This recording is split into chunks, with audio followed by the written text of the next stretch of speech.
Come, all you moonshiners, if you want to hear. Welcome back, hobbyists, brewers, members.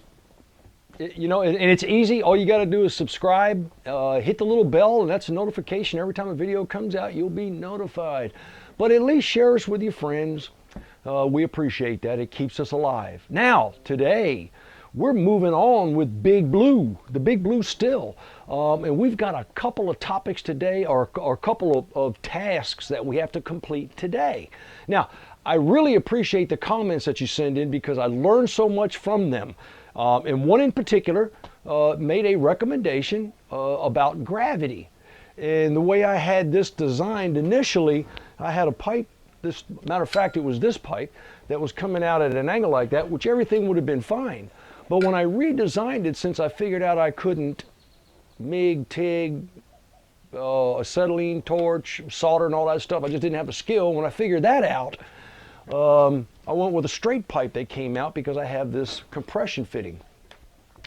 And the comment was made, and rightfully so, that we've got to have some sort of forcing function to cause everything to flow down. And therefore I went out and I got a 45-degree. Now this puppy is going to really set you back. These are, well, they're not that expensive, but it cost me $9. That's an 1.5 inch joint, and it's a 45-degree. So what we'll do, and I'm going to use this small one as an example. See, that will come out and look like that, and then that's perfect.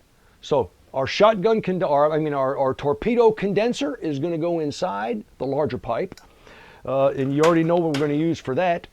And then of course this will be mounted on there. Now, additionally, what I'm going to do is I'm going to change out this. I've got a 120 volt 2000 watt element, and those are pretty standard. What I did is I went out and I bought it cost me $11. This is a fold back 2500 watt 240 volt element. Now, why did I select 240 volts to operate with? Well, for two reasons. One, I kind of got it available. So if you've only got 120 volts, that's going to work fine. Fine, just use the 2000 watt, that's plenty. I got the 2500 watt as opposed to a 3500 watt because I wanted to work with something that you may be familiar with. And not everybody will have 240 volts for a 3500 watt because that would heat it up pretty darn quick. But for this size of a still, this 2500 watt will do really well. So it's going to be 240 volts. Now I purchased this, it's called matter of fact, Richmond, and I show you this for a specific reason, and that's because some of these elements, you'll see where these connectors are, you'll have the metal that will protrude past the base a little bit, and you want to avoid those if you're going to do what I'm getting ready to do. Because everybody's always has the question about, well, you got those open connectors, and I don't want to touch you. And you're right, you don't want to touch it. It'll send you, could send you packing, or could at least wake you up. So what we got to do is we got to seal that. So what we're going to do today, and I've done this in the past already, it works perfect. You'll take one of these, and this is really simple. I've got a rotary tool with a small wheel on it. That's a sandpaper wheel, and of course I've got my operator's dead man switch. Step on it like a gas pedal, it works. And I mount that in a vise, and the only reason I do that is because I get a lot more torque out of it because you hit it, it'll turn a little bit, and then I just do that. And what I did is I just worked slowly around on these corners because it's not round, it's oblong square. So what I did was, and let me get up closer, I'll show you this. As you can see, I just filed off those corners and made them more round. And the reason I did that, there you go, you can see that. You can see it from that end, you see?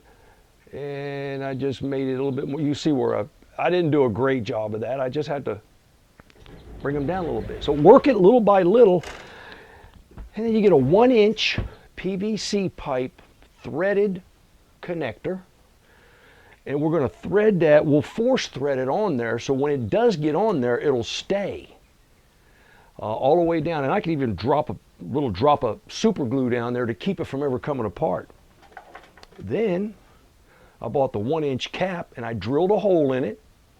Now that hole was drilled so that, whoops, no, got to hold on to your stuff.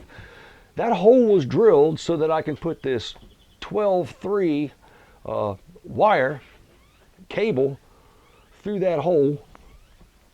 And you'll notice on the other end, I'm only using the 2 wires. I'm not going to use the green wire.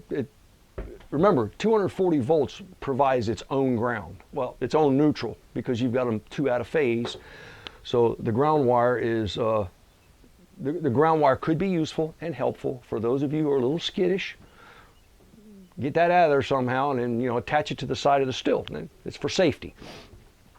But I've chosen to just use the 2 wires. And I put 2 small clips on the end of it. And what I'll do is I'll bend those back and attach those to the screws. Voila. And then I'll screw this into that end cap.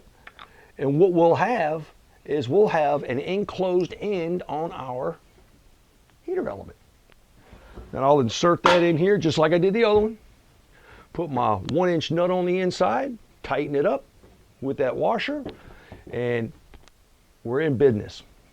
So if you stick with me, we're going to work through this again, step by step. I really enjoy doing this step by step because all of us learn from this. If you've got any questions, but of course, any recommendation, go ahead and comment below, man. We're here. Or you can call me. Of course, there's my phone number again. People think I'm crazy for that, but I probably get 98% of them. I may miss 1 or 2 you never know. But we're here for you. So please, feedback and share with your friends.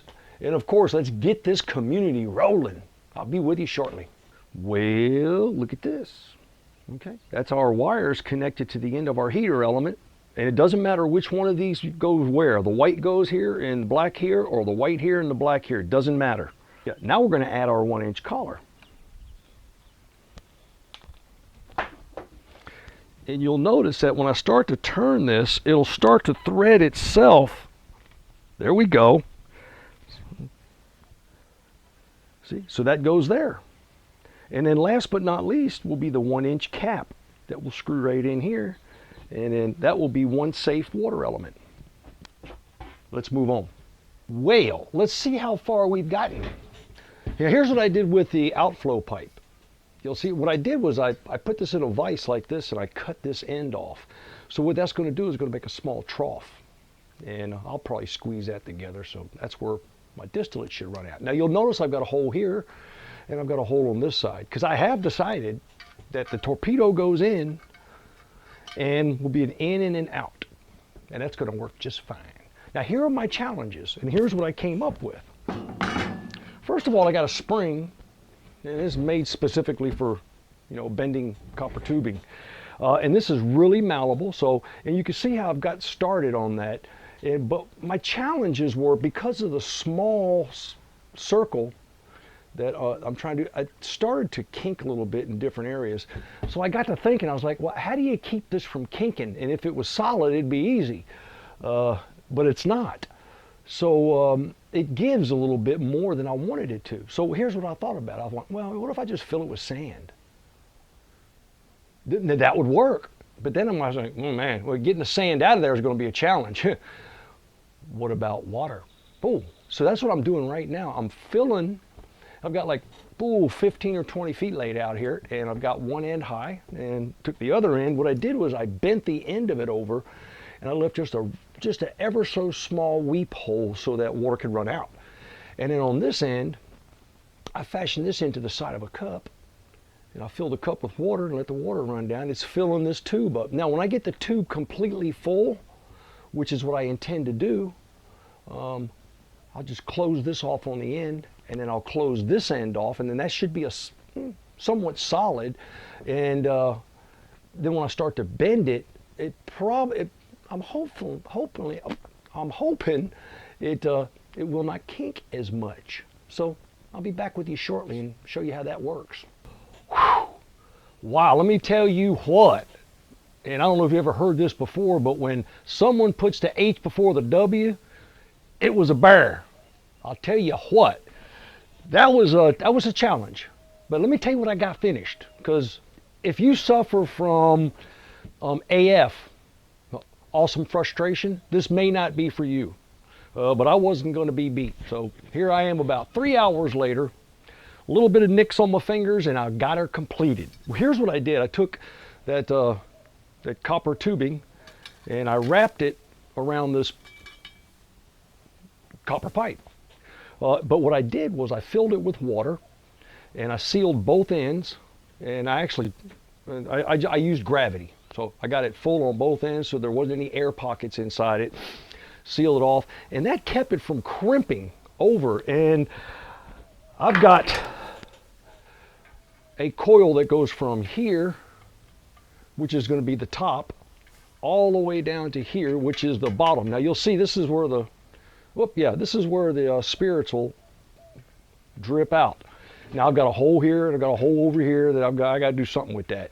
Now through my travels, my trials and tribulations, I've learned a few things. One of them is don't put a hole in the middle of the pipe, because that was my first try.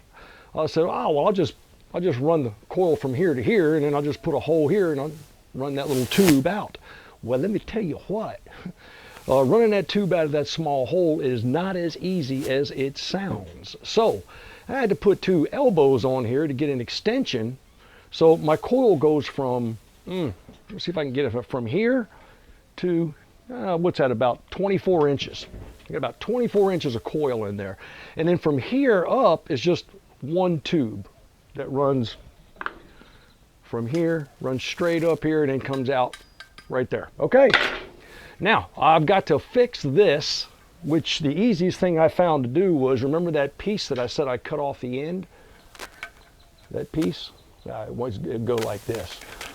Yeah, I cut that end of that off. Well, I'm just going to take that, I'm going to pop that on there, and then I'll just solder around that. That'll cover that up. I was looking for solutions. I was like, that's the easiest thing I can do. I just pop that on there. I can actually cut a couple of these off and cover those too.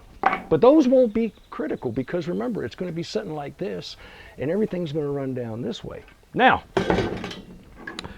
we did get the heater element finished, and that's going to be an awesome addition.